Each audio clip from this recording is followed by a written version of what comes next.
Assalamualaikum warahmatullahi wabarakatuh. Alhamdulillah wassalatu wassalamu ala Rasulillah wa ala alihi wa sahbihi wa man walah. Wala haula wala quwwata illa billahi amma ba'du.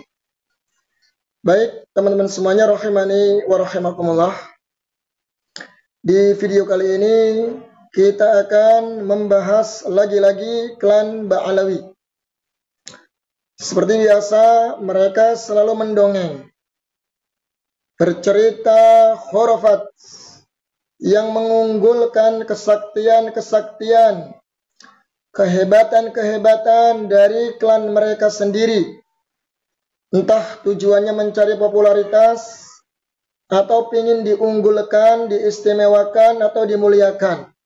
Itu terserah mereka. Namun yang jelas, cerita dari mereka ini sangat-sangat bertentangan dengan hadis Al-Quran dan hadis Rasul Sallallahu Alaihi Wasallam, bahkan dengan akal yang sehat sekalipun. Ya, jadi mereka ini, Habib ini bercerita bahwa Habib Ali bin Muhammad bin Husain Al-Habsyi, teman-teman yang masih sering dengar ya, Al-Habsyi, Al-Aidrus, Al-Attas, dari mereka lah pokoknya, pasti ceritanya hebat-hebat, keren-keren, sakti-sakti. Dia menceritakan bahwasannya ada salah seorang saleh, ya orang saleh dari Maroko, yang dia hendak mendatangi, menziarahi makam Nabi Sallallahu Alaihi Wasallam. Dan katanya ketika sampai di kota Madinah, pas di depan pintu kota Madinah, dia didatangi oleh putri beliau, yaitu Fatimah Zahra. Fatimah itu bertanya, "Min aina turid?" "Wan teruh," katanya kan. "Engkau mau pergi kemana?" Kemudian dia menjawab, "Saya akan pergi ke menziarahi kuburan bapakmu, yaitu Rasul Sallallahu Alaihi Wasallam." Lantas Fatimah Zahra menjawab bahwasannya Rasul Sallallahu Alaihi Wasallam sedang berkunjung, sedang pergi menemui Habib Ali bin Muhammad bin Husain Al-Habsyi. Luar biasa ya. Jadi keutamaan Ali bin Muhammad bin Husain Al-Habsyi luar biasa.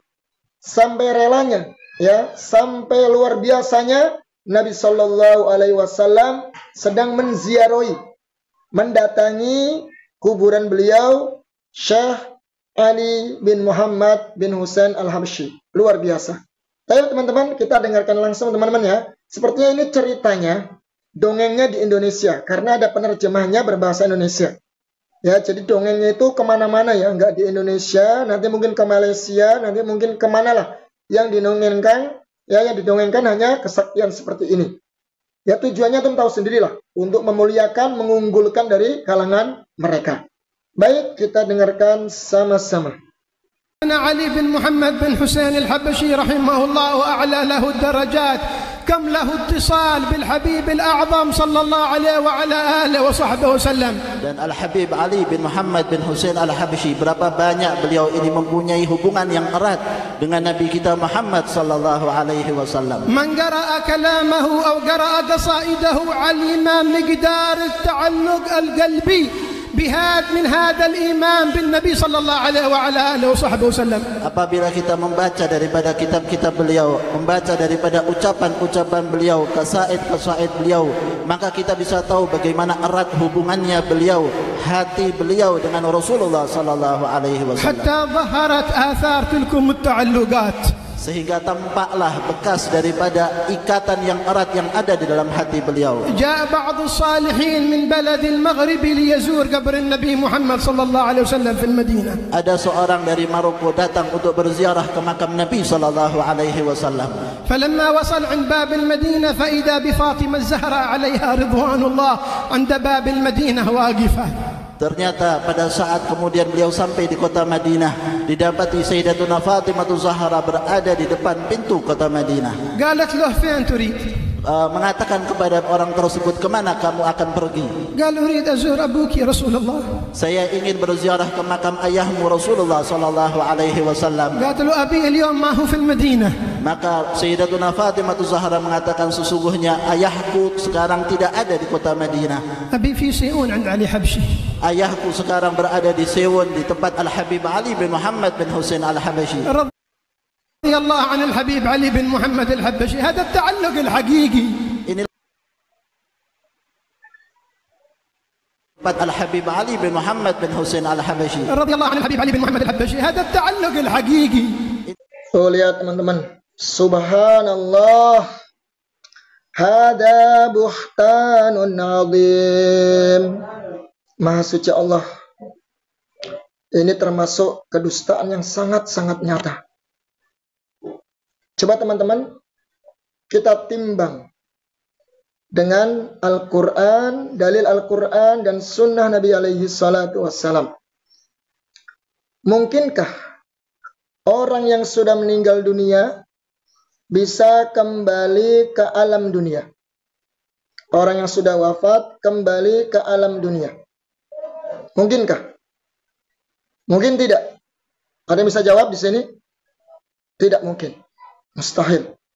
Binassil Quran. Dan Allah Subhanahu wa taala berfirman,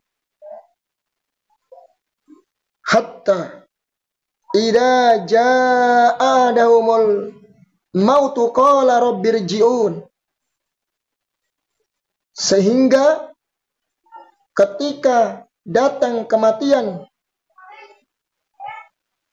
kepada salah seorang di antara kalian, ya, kematian menghampiri salah seorang di antara kalian, maka mereka menjawab, qala rabbirji'un, ya Allah, kembalikan kami ke alam dunia.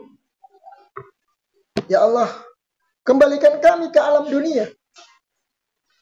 Apa yang mereka inginkan? La'alli a'malu salihan fima taraktu. Barangkali saya bisa beramal saleh atas apa yang telah kami tinggalkan sebelumnya. Kalla innaha kalimatun huwa qailuha.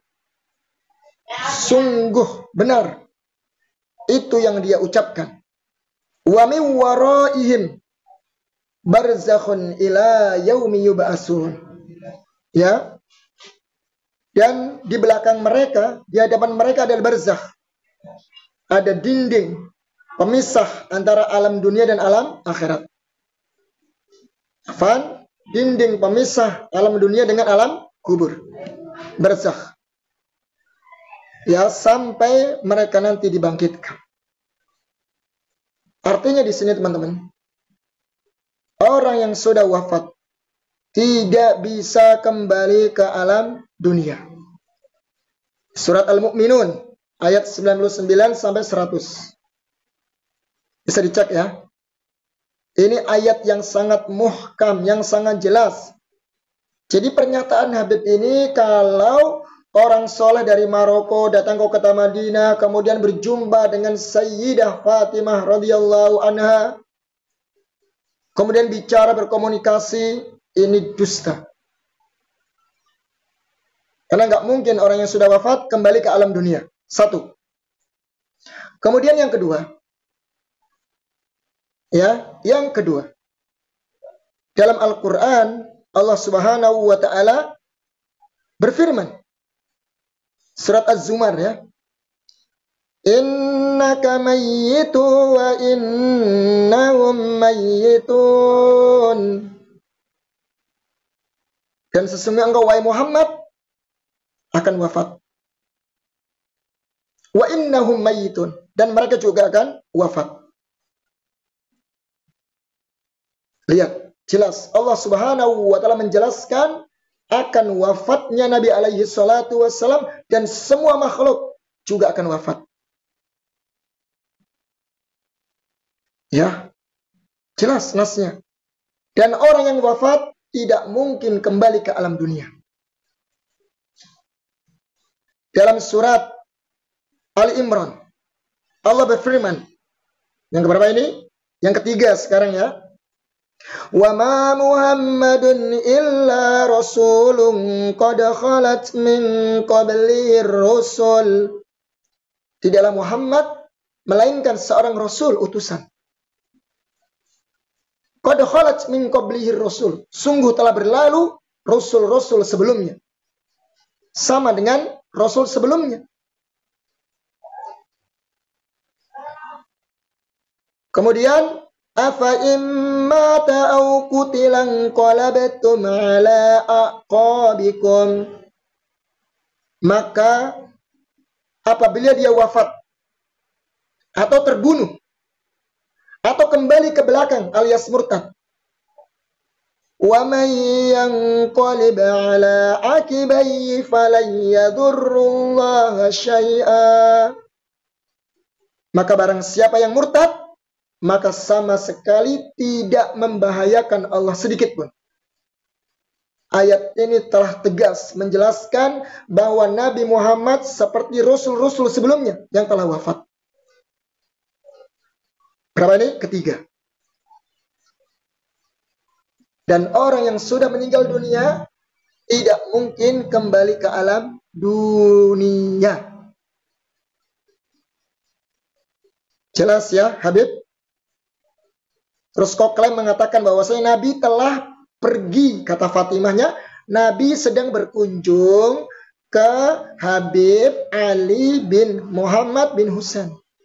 Subhanallah, keren sekali ya, sampai diziarahi oleh Nabi. Nabi yang menziarahi rumah siapa ini? Habib Ali bin Muhammad bin Husain. Hebat sekali kalian ini. Keren pokoknya. Nabi sampai rela ya datang ke rumahnya, ke kuburannya mungkin bahkan. Jadi arwah Nabi seolah gentayangan. Arwah Fatimah Az-Zahra juga gentayangan. Datang mendatangi keluarga kalian dari kalangan habaib. Apa tujuannya ini? Apa tujuan kalian ini? Menceritakan kesaktian? Hebat begitu? Oh tidak. Karena cerita antum ini bertentangan dengan nas dalil, maka kami tidak terima. Jelas kedustaan. Dan ada ayat, hadis yang menjelaskan tentang kematian Nabi alaihi salatu wassalam. Ya. Ketika Abu Bakar As-Siddiq radhiyallahu anhu mengatakan, "Faman kana ya'budu Muhammad fa inna Muhammadan qad mat. Wa man kana ya'budullah fa inna Allah hayyun la yamut." Maka barang siapa yang menyembah Nabi Muhammad, maka sungguh dia telah wafat. Dan barang siapa yang menyembah Allah, maka dialah Allah yang maha hidup. Ya. La yamut, dan tidak akan mati. Keberapa ini sekarang? Keempat dalil saya datangkan ini. Dari Al-Quran dan hadis Nabi alaihi salatu wassalam. Ya. Kemudian dari hadis lagi, sahabat Utsman bin Affan. Nabi alaihi salatu wassalam bersabda, ketika Utsman bin Affan melihat kuburan, memandang kuburan, beliau menangis, meneteskan air mata dan sampai membasahi janggutnya. Lantas sahabat Utsman bin Affan ditanya, "Ya Utsman, tadhkurul jannata wan nar fala tabki wa tabki min hada." Wahai Utsman, diceritakan kepadamu tentang surga dan neraka, engkau tidak menangis. Dan kenapa ketika engkau melihat, memandang kuburan, engkau menangis? Maka sahabat Utsman bin Affan menjawab, saya teringat Rasul sallallahu alaihi wasallam bersabda, "Innal qabra awwalu manazilin min manazilil akhirah. Fa inna jaminhu fama ba'dahu aisar. Wa illam yanju minhu wa ma ba'dahu ashad." Kata Nabi kita alaihi salatu wassalam, sesungguhnya kuburan. Ya, ketika manusia dimasukkan ke liang kubur, ke alam kubur, adalah awal perjalanan menuju alam akhirat. Artinya sudah tidak mungkin kembali ke dunia, sudah menuju ke alam akhirat.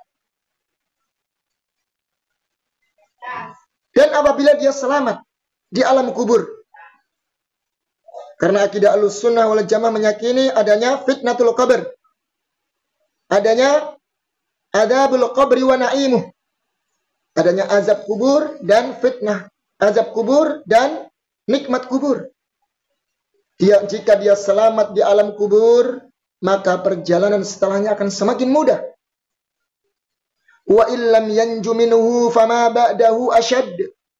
Dan sebaliknya, jika dia tidak selamat di alam kubur, maka perjalanan setelahnya akan semakin sulit dan semakin dahsyat. Nas'alullah as-salamata wal afiyah. Lihat. Ini jelas nasnya. Al-Quran dan Sunnah menjelaskan mustahil orang bisa kembali ke alam dunia setelah wafat. Lantas kalian menceritakan Fatimah Az-Zahra bertemu dengan orang Maroko, ya, kemudian berbincang-bincang dalam keadaan sadar. Kemudian juga tadi Rasulullah mendatangi kuburannya Habib Ali Muhammad Al-Habsyi, Hasan Al-Husain Al-Habsyi. Keren. Gak tahu kalian ini seneko sukanya kok dongeng-dongeng seperti ini sih. Coba pelajari dalil-dalil Al-Quran dan nas hadis, biar semakin tercerahkan. Kasihan orang awam kalau seperti ini.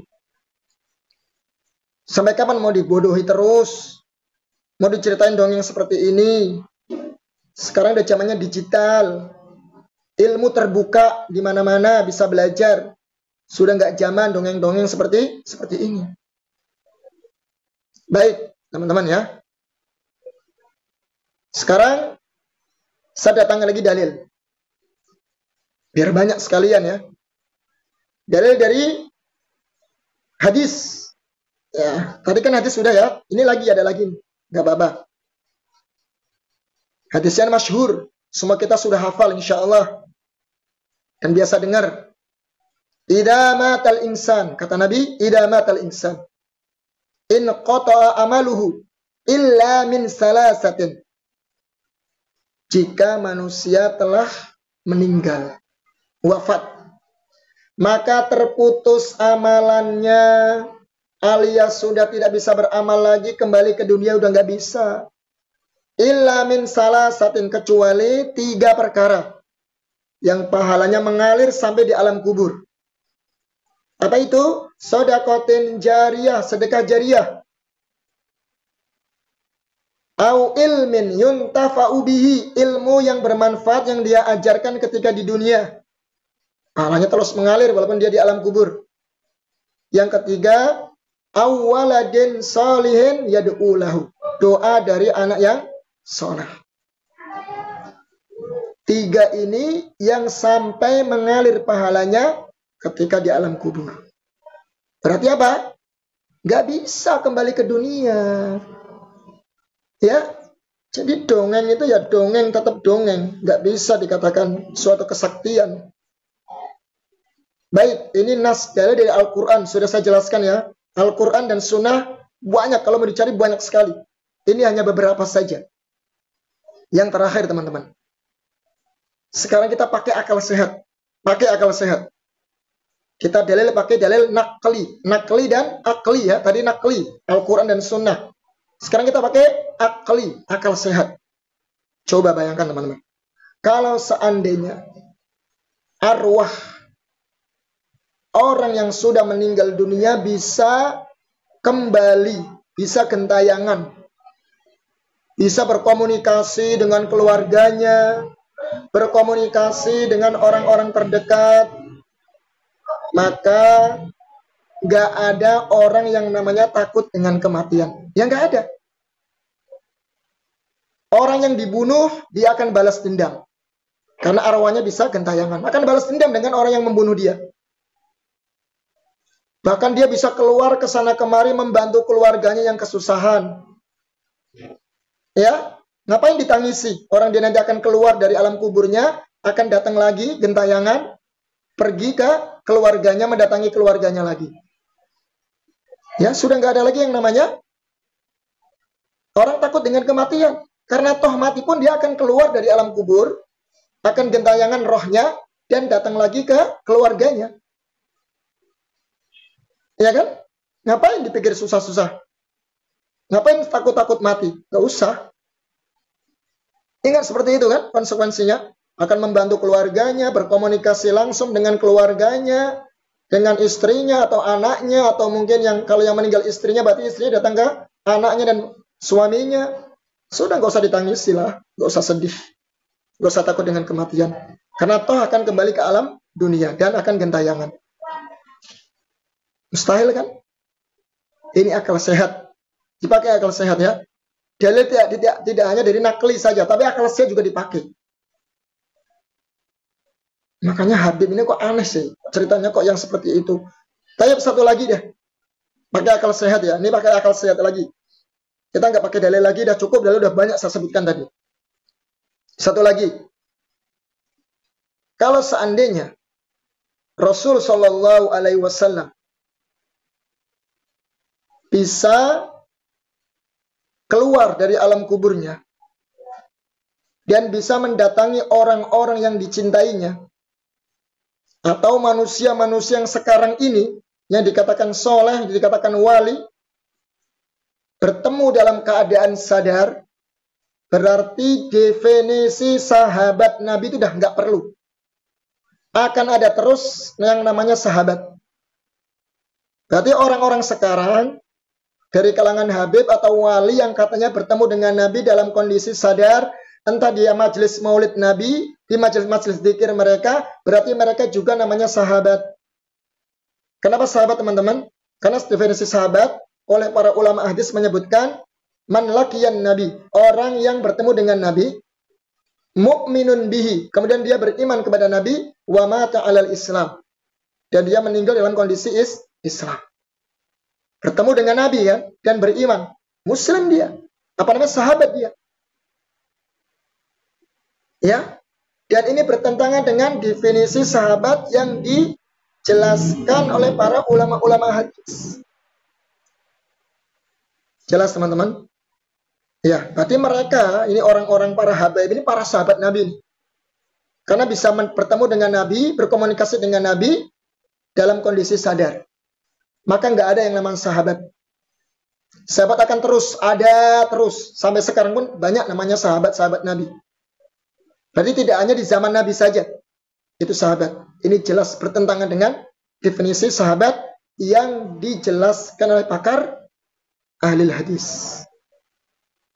Jelas teman-teman ya. Ini Al-Quran, Sunnah, dan dalil akal. Sudah kita bantah. Masih ada yang percaya? Silahkan. Ya, masih ada yang percaya dengan para habib-habib seperti ini, ya silakanlah gunakan akal sehat. Ya, salam waras, salam akal sehat. Baik teman-teman, semoga muhibbin ini semakin sadar ya, semakin belajar dan belajar terus, biar nggak mudah dibodohi, diceritai dongeng-dongeng yang seperti ini ya, yang sudah nggak level menurut kita. Ya, baik. Semoga bermanfaat. Ini bukan kita merendahkan teman-teman ya, cuman kita mencerahkan agar teman-teman kita yang sampai sekarang terdoktrin dengan paham-paham seperti ini, dongeng-dongeng seperti ini semua tersadarkan, terutama pada para muhibbin. Ya, semoga semakin belajarnya semakin giat mempelajari akidah yang sahih sehingga dijauhkan dari pemahaman-pemahaman yang menyimpang. Baik teman-teman, subhanakallahumma wa bihamdik asyhadu an la ilaha illa anta astaghfiruka wa atubu ilaik. Wassalamualaikum warahmatullahi wabarakatuh.